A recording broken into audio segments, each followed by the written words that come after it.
Senate Committee on Foreign Relations Chair Senator Imee says the panel's preliminary findings regarding the arrest of former President Rodrigo Duterte reveal what she describes as glaring lapses by the Philippine government. In a press conference on Thursday, March 27, the presidential sister insists that the government supposedly had no obligation to arrest the former president and had him to an international court. She says the administration led by her younger brother, President Bongbong Marcos, categorically decided to assist the International Criminal Court in the arrest of the former president. According to the senator, the Philippines supposedly had no legal obligation to arrest former President Duterte and turn him to the ICC. Senator Marcos says what was received was only a diffusion notice, not verified or approved by the International Criminal Police Organization Secretariat.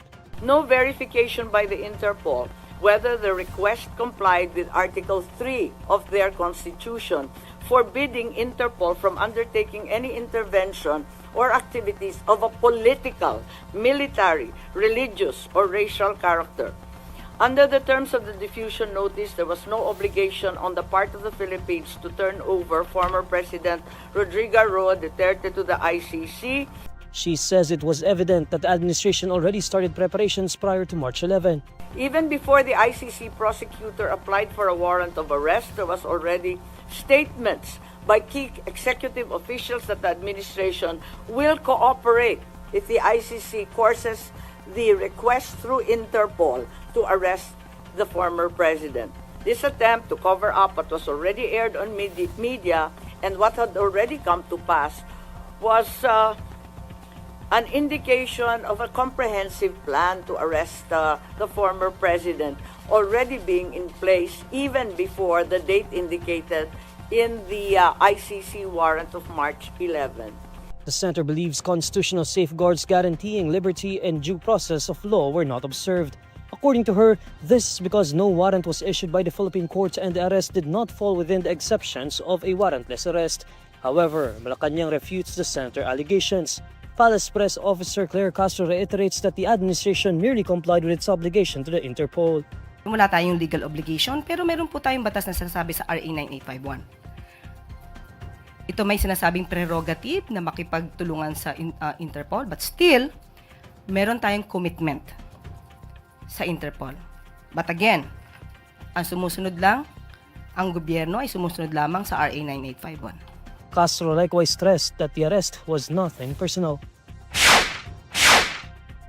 Senator Imee says her younger brother, President Bongbong Marcos, was upset with her after she investigated the arrest of former President Rodrigo Duterte. As head of the Senate Committee on Foreign Relations, Senator Marcos led the probe into Duterte's arrest on March 11 upon his arrival at the Ninoy Aquino International Airport from Hong Kong.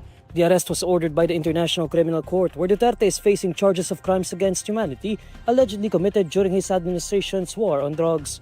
In a press conference on Thursday, March 27, the senator shares that her brother took the Senate probe badly. Parang ganun ang lumalabas na hindi ko naman maintindihan pagkat para sa akin, masyadong naging emosyonal, galit at taranta ang taong bayan. At nakita naman natin naglabasan sa kalsada, nag-iiyakan, nagpoprotesta. Kaya imbis na lumala pa itong sitwasyon na to, minarapat ko na alamin kung ano talaga ang nangyayari para kumalma tayong lahat at maanalisa kung ano talaga ang nangyari. She stresses that it was not her intention to make the hearing appear anti-administration. In fact, the senator notes that most of the resource persons in the hearing last week were from the government. Nagulat naman ako nung nagalit na nga kasi nga siguro hindi nagkakasundo, yung mga sagot hindi tumutugma. Hindi ko nakasalanan yun. Malay ko ba kung anong isasagot nila? Ngayon, paano nagalit? Kasi naalanganin na ako, hindi ako napunta. Gusto ko pa naman, over-prepared na nga ako pumunta doon sa Tacloban rally. Hindi ako pumunta. Tapos, mabuti na lang pala hindi ako pumunta at hindi na ako binanggit. Kaya ako nalaman. In Malacañang, Palace Press Officer Claire Castro could not confirm the senator's claim. Wala po tayong nadidinig na anumang salita mula sa Pangulo. Siya lamang po ang nagsasalita ng mga bagay-bagay na katulad ng ganyan. Siguro yan po yung kanyang pananaw. Pero sa Pangulo po, wala po tayong madidinig. Senator Imee withdrew from the administration-backed Alyansa para sa Bagong Pilipinas on Wednesday, March 26. President Marcos stopped mentioning his older sister at a campaign sortie in Cavite. Marcos previously brushed off claims that Duterte's arrest was a political persecution. The Commission on Elections says barangay officials are allowed to join partisan political activities like campaigning, but not during their work hours. Citing a Supreme Court ruling, Comelec Chairman George Garcia reiterates that barangay officials are allowed to campaign for their preferred local candidates outside office hours. According to Garcia, using paid hours to campaign for local candidates still falls under abuse of state resources. He explains that barangay officials are paid to do their work during office hours and not to campaign for candidates. Garcia also reminds that using barangay resources to campaign is not allowed. The Comelec earlier issued a resolution allowing elected barangay and sangguniang kabataan officials to participate in partisan political and campaign activities for the 2025 elections. The resolution upholds a Supreme Court ruling that prohibition to engage in political activities during election period only applies to civil service officers and employees and does not include elected officials. The poll body is also allowing job order and contract of service workers in the government to participate in any partisan political activities or election campaign. Transportation Secretary Vince Dizon is advising motorists and commuters to prepare for and be patient with the planned rehabilitation of Edsa. In a press conference on Thursday, March 27, Dizon asks for patience amid the Edsa rehabilitation.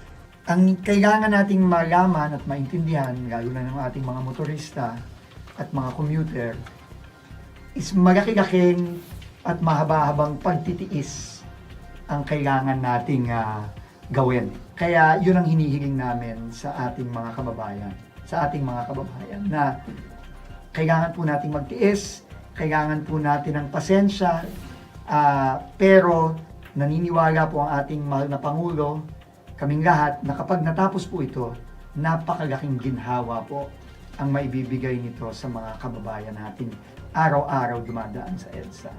Metropolitan Manila Development Authority Chairperson DOTr says they are in consultation with Metro Manila mayors and have identified possible additional mabuhay lanes to help ease traffic congestion. Mabuhay lanes are routes that serve as alternatives to EDSA.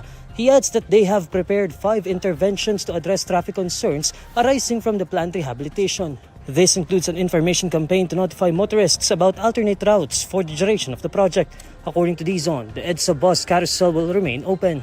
The EDSA rehabilitation project was planned as early as 2015 but did not materialize after the MMDA said it would further worsen heavy traffic flow on the thoroughfare, which might spill over to other roads. Public Works Highways Undersecretary Roberto Bernardo says the project is slated to begin in April. EDSA has been notoriously known for traffic jams during rush hours as it connects 6 cities across Metro Manila.